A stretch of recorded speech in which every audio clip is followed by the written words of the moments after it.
বিসমিল্লাহির রহমানির রহিম। সকল দুঃখ দন্যে মানুষের সেবার ব্রত নিয়ে জাতীয়তাবাদী স্বেচ্ছাসেবক দল সবসময় যে কোনো দুর্যোগে দুর্বিপাকে সাধারণ মানুষের অতীতের সাধারণ মানুষের পাশে ছিল, এখনও আছে, ভবিষ্যতেও থাকবে। দেশনেত্রী বেগম খালেদা জিয়া, দেশনায়ক তারেক রহমানের নির্দেশে জাতীয়তাবাদী স্বেচ্ছাসেবক দল বাংলাদেশের বেশ কয়েকটি জেলায় বন্যা কবলিত ভয়াবহ রূপ ধারণ করেছিল। বিশেষ করে ফেনী, নোয়াখালী, লক্ষ্মীপুর, কুমিল্লা, বুড়িচং, মনোহরগঞ্জ এবং মৌলভীবাজারের কিছু উপজেলায় মারাত্মক বন্যা কবলিত হয়ে পড়ে। জাতীয়তাবাদী স্বেচ্ছাসেবক দল বন্যার পানি আসার সাথে সাথে স্বেচ্ছাসেবক দলের প্রতিটি নেতাকর্মী, বিশেষ করে বন্যা কবলিত এলাকায় যারা রয়েছেন, সেই সমস্ত জেলার প্রত্যেকটা ইউনিটের, উপজেলা, পৌরসভা, ইউনিয়নের স্বেচ্ছাসেবক দলের নেতাকর্মীরা, পাশাপাশি স্বেচ্ছাসেবক দলের সারা বাংলাদেশের সকল পর্যায়ের নেতাকর্মীরা এই বন্যা কবলিত যে সমস্ত মানুষ দুর্বিষহ জীবনযাপন করছে তাদের পাশে যেয়ে দাঁড়িয়েছে। স্বেচ্ছাসেবক দলের তাদের সামর্থ্যের সবটুকু দিয়েছে, মানুষের পাশে দাঁড়ানোর জন্য চেষ্টা করেছে। প্রথমে আমরা যখন গিয়েছি আমরা দেখেছি যে মানুষের যে দুর্ভোগ, মানুষ বাংলাদেশের অনেক শ্রেণী পেশার মানুষ, বিভিন্ন সামাজিক সংগঠন, রাজনৈতিক সংগঠন, তারা ব্যাপকভাবে সাধারণ মানুষের পাশে দাঁড়িয়েছিল। কিন্তু বাহনের অভাবে দেখা গেছে যে এক মেইন রাস্তার পাশে যারা ছিল তাদেরকে একদিনে হয়তো 10-12 ত্রাণ দেওয়া হয়েছে, কিন্তু যারা ভিতরের দিকে অবস্থান করছে, যাদের কোনো বাহন ছিল না উপরে আসার, জাতীয়তাবাদী স্বেচ্ছাসেবক দল ওই জিনিসটা অনুধাবন করে আমরা চেষ্টা করেছি, অনেক কষ্ট করে আমাদের সকল কর্মী বাহিনী নিয়ে আমরা একেবারে প্রান্তে যে মানুষের কাছে, আমরা তার ঘরে যেয়ে আমরা আমাদের উপহারটুকু পৌঁছে দিয়েছি। পরবর্তীতে আমি দেখেছি আমরা কিছু বাহন সেই গোপালগঞ্জের কোটালীপাড়া থেকে এক ট্রাক নৌকা, প্রায় 16টি নৌকা নিয়ে আমরা সেই নৌকা যোগে আমাদের ত্রাণ সামগ্রী বহন করে আমরা নিজেরা বুক পানিতে নেমে আমরা চেষ্টা করেছি মানুষের একেবারে ঘরে ঘরে যে এই ত্রাণকে পৌঁছে দেওয়ার জন্য আপ্রাণ চেষ্টা করেছি। আমরা মনস্থির করেছি যে জাতীয়তাবাদী স্বেচ্ছাসেবক দল যতক্ষণ পর্যন্ত এই বন্যা কবলিত মানুষ তাদের স্বাভাবিক জীবনে ফিরে না আসবে, ততক্ষণ পর্যন্ত আমাদের এই উপহার প্রদান যে কর্মসূচি, এটা আমরা অব্যাহত রাখব। এবং পানি নেমে যাওয়ার সাথে সাথে প্রত্যেকটা উপজেলায় আমরা আমাদের সংগঠনের পক্ষ থেকে আমরা মেডিকেল ক্যাম্প স্থাপন করব। পরবর্তীতে আমরা মানুষের অবকাঠামো করে দেওয়ার জন্য যতটুকু আমাদের সামর্থ্য আছে, আমাদের সামর্থ্যের সবটুকু দিয়ে আমরা চেষ্টা করব সাধারণ মানুষের পাশে থাকার জন্য। আমরা প্রথম ধাপ শেষ করে ঢাকা এসেছি, দ্বিতীয় ধাপে আমরা আবার শুরু করেছি। আমরা 10,000 মানুষকে আমরা 5 কেজি চাউল, 2 কেজি আলু, 1 কেজি ডাল, 1 কেজি লবণ, 1 লিটার তেল, 2 লিটার খাবার পানি এবং হলুদের গুঁড়া এবং মরিচের গুঁড়া সহ আমরা একটি প্যাক করে আমরা এই খাবারটাও 10,000 মানুষকে প্রথমে আমরা যারা বন্যা কবলিত তাদের ঘরে পৌঁছে দেওয়ার জন্য আমরা চেষ্টা করছি। এবং সেই কাজের অংশ হিসাবে আমরা আমাদের কেন্দ্রীয় ত্রাণ ভাণ্ডার, এই পল্টন কমিউনিটি সেন্টার, আমরা এটা সিটি কর্পোরেশন থেকে আমরা অনুমতি নিয়ে আমরা এই সেন্টারটিকে ব্যবহার করছি। এবং জাতীয়তাবাদী স্বেচ্ছাসেবক দলের কেন্দ্রীয় পর্যায় থেকে মহানগরের সকল পর্যায়ের নেতৃবৃন্দ এই কর্মযজ্ঞে তারা অংশগ্রহণ করেছে। স্বেচ্ছায় তারা সকাল থেকে রাত 12টা পর্যন্ত এই প্যাকেজিংয়ের কাজ করছে। আমি জাতীয়তাবাদী স্বেচ্ছাসেবক দলের সকল পর্যায়ের নেতৃবৃন্দকে ধন্যবাদ জানাচ্ছি যে তারা অক্লান্ত পরিশ্রম করে মানুষের পাশে দাঁড়ানোর জন্য তাদের শ্রমটুকু তারা এখানে দিচ্ছে, সেজন্য আমি তাদেরকে ধন্যবাদ জানাই। আপনারা লক্ষ্য করবেন আমাদের এখানে আমাদের যে হল রুমটা রয়েছে, এখানে আমরা আমাদের প্যাকেজিংয়ের কাজ করছি। আমি আশা করছি আপনারা যারা বন্যা কবলিত মানুষকে সহযোগিতা করতে চান, জাতীয়তাবাদী স্বেচ্ছাসেবক দলকে সহযোগিতা করুন। তবে কোনো আমরা ক্যাশ টাকা বলেন, আমরা কোনো অর্থ নিজেরা আমরা গ্রহণ করি না। আমাদের যে প্রোডাক্টটা রয়েছে আমি ইতিমধ্যে বলেছি, চাল, ডাল, তেল, লবণ, পেঁয়াজ, আলু, পানি, এই প্রোডাক্ট যদি কেউ আমাদেরকে দিতে চান স্বেচ্ছায় আমরা সেটা গ্রহণ করব, সাদরে গ্রহণ করব। আমাদের কর্মযোগ্য আপনারা ইতিমধ্যে দেখতে পাবেন। আপনাদের সকলকে ধন্যবাদ জানিয়ে বক্তব্য শেষ করছি। সকলকে ধন্যবাদ। দেখো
আমি যখন পাবো ওই জায়গা থেকে এটার বড় কথা।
তারা কি করলি?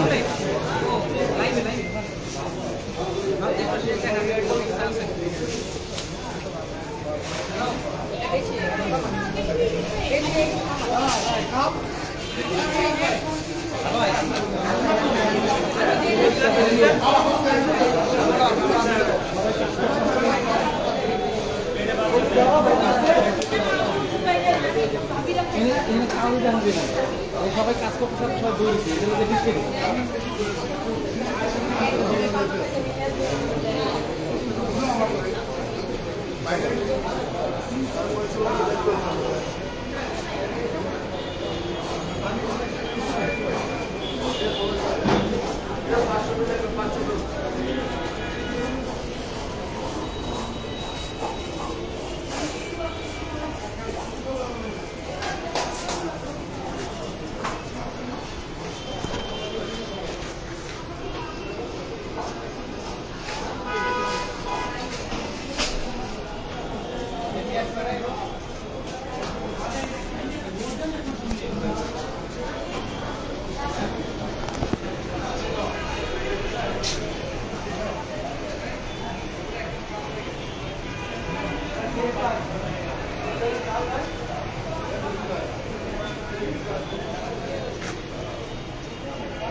চাবেন স্যার একটা সাইডে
সাউন্ড অফ করে না, ওটা করে না, যাও বুঝতে কথা করে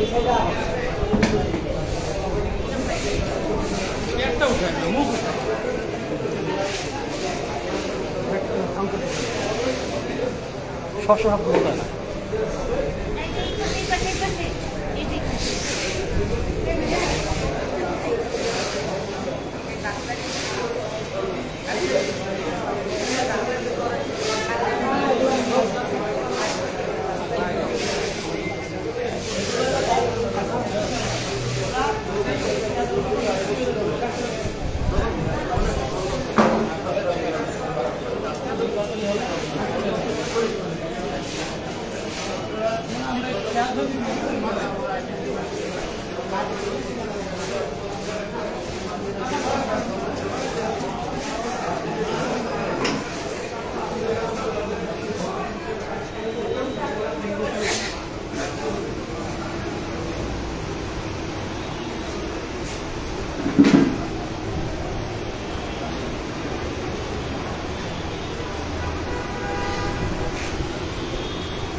আছে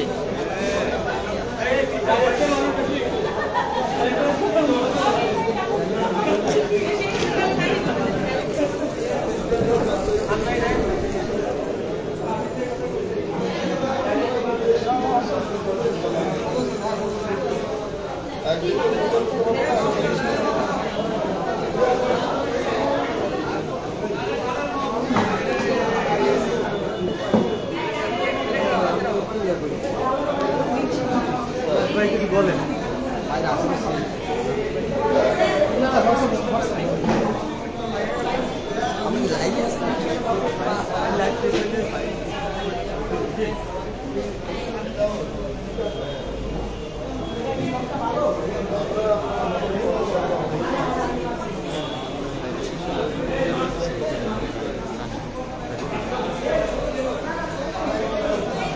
না থাকলে মাঠে এসে ভালো লাগে না, ভালো লাগে না রাস্তা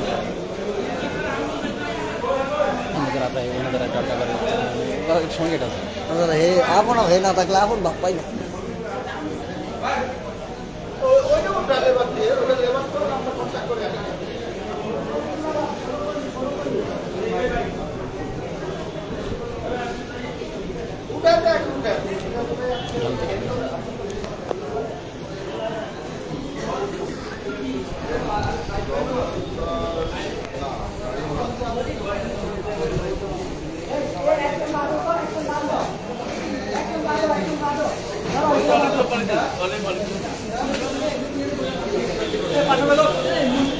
রনি ভাই ওই যে পজিশন দেন রনি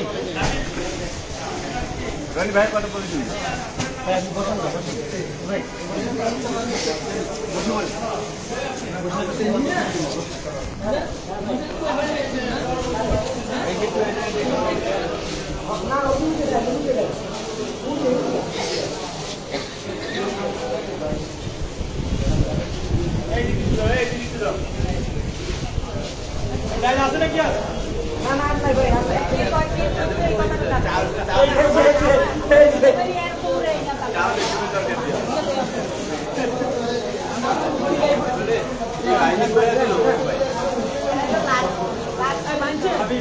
লং কষ্ট করেন আমরা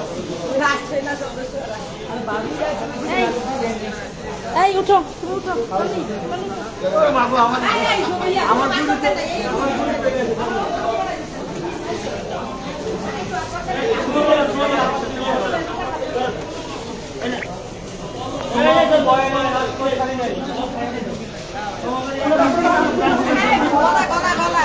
এই মঞ্জু মঞ্জু কই গেলি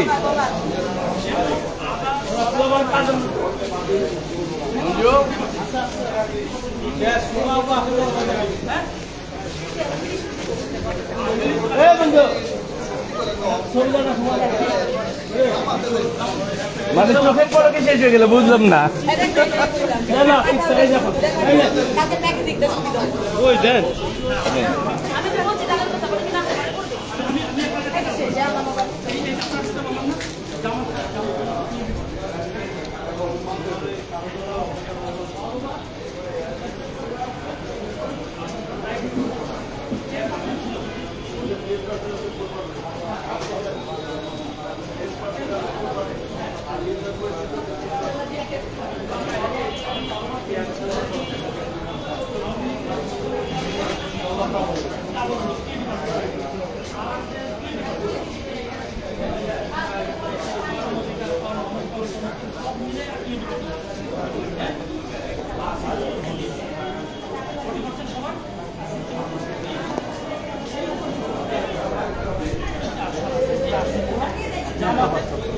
ব্যক্তি